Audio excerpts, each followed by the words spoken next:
ल यो चाहिँ रिङ रोड कालचिखेल महालक्ष्मी थान हुँदै हामी चाहिँ ककनी जाँदैछौँ म र मेरो साथी। अनि जाने क्रममा त्यहाँ हेर्नुहोस् है, अगाडि एउटा पानीको ट्याङ्कर गाडी हो क्या, त्यो चाहिँ सानो, त्यसले चाहिँ कस्तो धुवाँ छोड्दै हिँडेको हेर्नुहोस् है। अब यो धुवाँले कति असर गर्छ एक त इन्भाइरोमेन्टमा प्लस हाम्रो हेल्थमा है।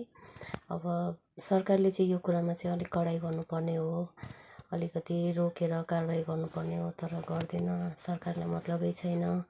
अब त्यस्तै छ देशको हालत, के गर्नु। एनिवेज अब अगाडि बढौँ।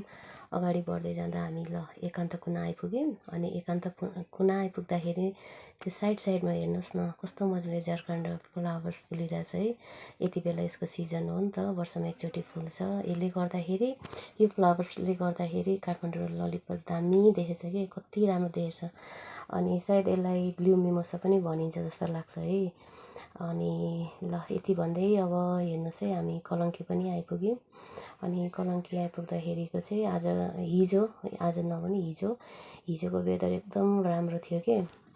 अनि त्यो वेदरमा चाहिँ अनि अस्तिदेखिको हाम्रो सल्लाह ककनी जाने भनेर, खै कहिले मेरो काम हुने, कहिले मेरो साथीको काम पर्ने, कहिले वेदरले च्यालेन्ज गरिदिने है। अनि त्यही त अब च्यालेन्ज साथ नदिने त्यस्तै भइरहेको थियो। अनि हिजो चाहिँ वेदर एकदम फाइन थियो। अनि ल अब जहिले सल्लाह मात्र हुन्छ, अब सल्लाह गर्दा खरानीको डल्ला हुन आँटिसक्यो, आज त हिँडिदिउँ भनेर ल भनेर साथीसँग फेरि हामी लाग्यौँ के अब ककनीतिर। अनि गर्दै है हामी यहाँ उसमा आइपुग्यौँ, कलङ्की आइसक्यौँ है। अनि कलङ्की आइपुग्यौँ। अनि अब कलङ्कीदेखि यतासम्म त बाटो राम्रै छ। कलङ्की कटेदेखिको बाटो स्वयम्भूसम्म ठिकै हो। अब ल स्वयम्भू पनि आइपुग्यो। अब स्वयम्भूको सबैले दर्शन गरौँ है। स्वयम्भूसम्म बाटो ठिकै छ।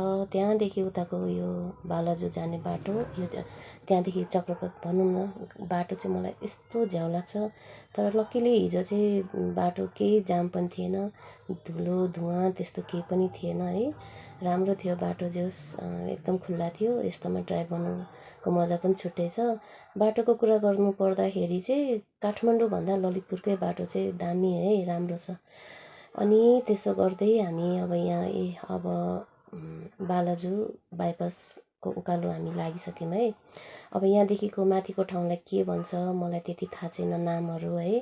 अब लोकेसन चाहिँ जस्तै यही हो। अब यहाँबाट हामी अगाडि बढ्दैछौँ। अब जति अगाडि गयौँ हामी, मतलब उकालो लाग्दैछौँ, त्यति कस्तो रमाइलो के ठाउँ हेर्नुहोस् न, हरियो है।